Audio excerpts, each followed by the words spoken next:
नक्सलियों का खात्मे को लेकर चलाए जा रहे विशेष ऑपरेशन में छत्तीसगढ़ और महाराष्ट्र के बॉर्डर इलाकों में अबूझ माड़ के जंगल में सुरक्षा बल के जवान और नक्सलियों के बीच पिछले 4 दिनों से मुठभेड़ जारी है। इस मुठभेड़ में 7 नक्सलियों के मारे जाने की सूचना है, जबकि एक जवान भी शहीद हो गए हैं। बता दें कि मुठभेड़ में C60 कमांडो यूनिट के कांस्टेबल दीपक चिन्ना माड़वी शहीद हो गए, जिन्हें पुलिस लाइन लाया गया और वहां पर तमाम बड़े अधिकारियों ने श्रद्धांजलि दी है। लेकिन इस दौरान मुठभेड़ रुक रुक कर जारी है और सर्च ऑपरेशन भी चलाया जा रहा है, जिसमें बड़ी मात्रा में हथियार बरामद किए गए हैं। फिलहाल पूरे इलाके को घेरा गया है और उसके बाद नक्सलियों के अंदर और होने की खबर सुरक्षा बल के जवानों के पास है।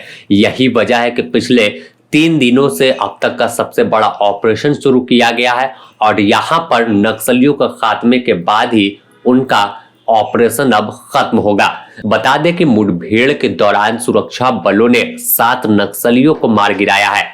मारे गए नक्सलियों में 25 लाख का इनामी प्रभाकर शामिल है। घटना स्थल से AK-47 SLR बरामद की गई है।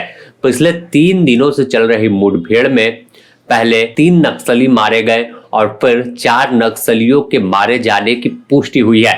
मुठभेड़ में 7 नक्सली मारे गए, यानी यह बड़ी उपलब्धि इस पूरे ऑपरेशन में है कि अबूझ माड़ के इलाके में ही अब महज कुछ नक्सली बचे थे, जिनके खात्मे को लेकर भी जवान अब लगातार कार्रवाई कर रहे हैं। मारे गए नक्सलियों के पास घातक हथियार थे, AK-47, SLR 303 और कई अन्य हाईटेक हथियार उनके पास से बरामद किए गए हैं। बता दें कि बीजापुर और महाराष्ट्र के गढ़चिरौली जिले की सीमा से लगे अबूझ माड़ के घने जंगल में यह मुठभेड़ हुई है। फायरिंग लगातार हो रही थी, जिससे आसपास का इलाका थर्रा रहा था।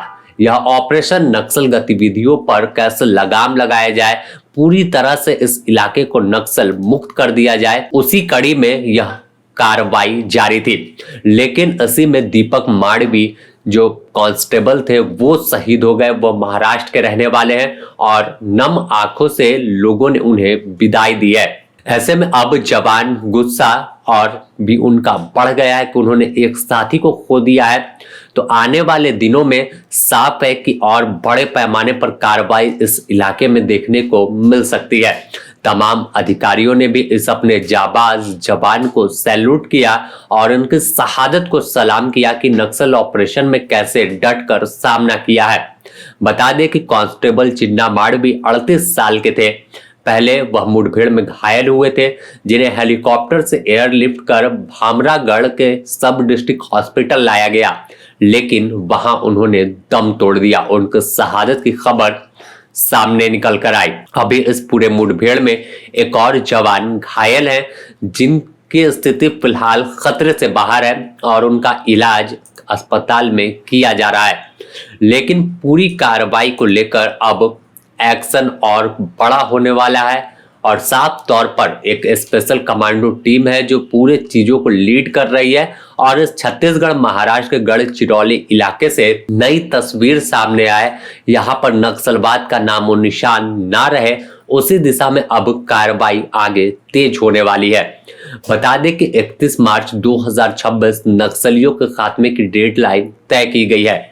गृह मंत्रालय के तय डेडलाइन के मुताबिक ही जवान जंगल में ऑपरेशन कर रहे हैं और इस ऑपरेशन में कई बड़ी चोट नक्सलियों को दी है, जिससे उनका पांव अब उखड़ने लगा है और यही वजह है कि आए दिन मुठभेड़ हो रही है। हालांकि अब पहले के मुकाबले नक्सल गतिविधि ना के बराबर है। इसके बावजूद यह आखिरी लड़ाई है और इस आखिरी लड़ाई में एक साथी को भले ही जवानों ने खो दिया, लेकिन एक नए छत्तीसगढ़, नए महाराष्ट्र की शुरुआत होने वाली है, क्योंकि वहां पर कहीं भी लाल सलाम की गूंज नहीं गूंजेगी। एक नया सवेरा होगा जहां हर तरफ भारत के लोकतंत्र और संविधान के हिसाब से लोग अपनी बात को उठाएंगे, ना कि जनता ना अदालत लगाकर खुद अपना फैसला सुनाते दिखेंगे। बने रहे द न्यूज़ पोस्ट के साथ, इससे जुड़ी और भी अपडेट देंगे।